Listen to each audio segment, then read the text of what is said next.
proceed. Thank you, Chairman Schmidt, Ranking Member Welch, and members of the subcommittee for the opportunity to testify today. Political speech and violence should never go hand in hand. I'm here today because I've seen this play out firsthand over the last several years and certainly during my time in government service.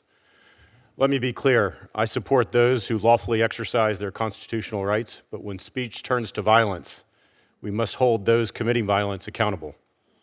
The increase in politically motivated violence over the last several years has been driven largely by radical left-wing extremist groups and individuals that believe violence is a legitimate means to achieve political goals. A recent analysis by the Center for Strategic and International Studies shows that, quote, left-wing violence has risen in the last 10 years, and left-wing incidents in 2025 are on track to reach 30-year highs. A recent Rutgers University poll found that 55%, over half of the respondents of left of center, said it would be somewhat justified to murder President Trump, and 48% said the same about Elon Musk. According to another recent poll, 1 in 4 people on the far left believe that violence can be justified. That is 1 in 4. The data paints a disturbing picture that some on the left, especially younger adults, are increasingly supportive of violence as a form of protest. In 2020, as Acting Secretary of Homeland Security, I witnessed 100 consecutive nights of violence in Portland, Oregon. Every night, hundreds of violent anarchists surrounded the Hatfield Federal Courthouse. They hurled commercial-grade fireworks, sledgehammers, concretes, and even IEDs at our federal officers. They set fire, they vandalized property, and assaulted law enforcement. Their goal was not peaceful protest. It was destruction, coercion, and intimidation. At the time, I pleaded with local officials, including the governor and the mayor there in Portland, to help protect our officers, and time again, they refused to act. They chose politics over public safety. The result was more than 280 injuries to law enforcement officers and millions of dollars of damage to federal property and to local businesses. Back then, we saw public figures attacking federal law enforcement officers, calling them stormtroopers, Gestapo, and thugs. Comparing American law enforcement to Nazi Germany was irresponsible, reckless, and dangerous then, as it remains so today. Unfortunately, this disgusting rhetoric and behavior has only intensified. Once again, we're seeing violent attacks against law enforcement officers, and again, public figures are describing them as Nazis.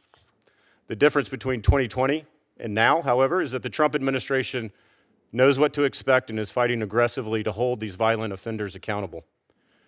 The administration has rightfully designated Antifa as domestic terrorists, has begun a whole-of-government investigation into the financing and resourcing of this group, and has charged Antifa members with providing material support for terrorism.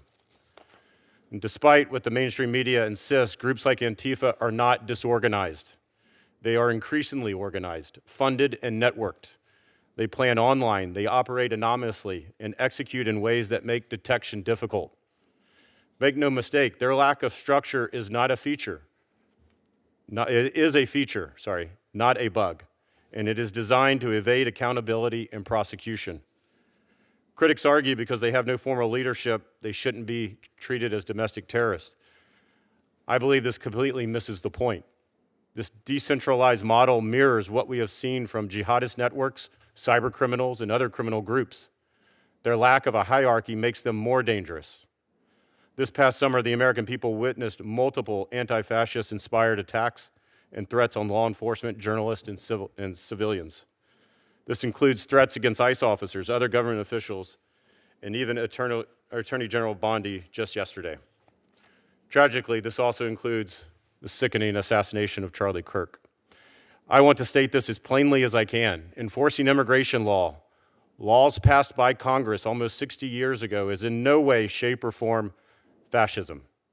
Every sovereign nation has a right to choose who is allowed to legally enter the country. Throwing around words like fascist and Nazi not only cheapens history, but it fuels increasing hostility towards law enforcement, journalists, and ordinary citizens. The rise in political violence presents a grave threat to our constitutional order and rule of law. The federal government has a duty and a responsibility to respond. We must continue to give law enforcement the tools and the resources they need, allow ICE to operate safely in courthouses and jails across the country, increase penalties for those that dox federal officers, and expand joint task forces to dismantle. We owe it to the families who have lost loved ones, including Erica Kirk and others who continue to grieve, to ensure that their calls for accountability are answered and that our nation restores the respect for law and order. Thank you again for the opportunity to testify. Thank you, Mr.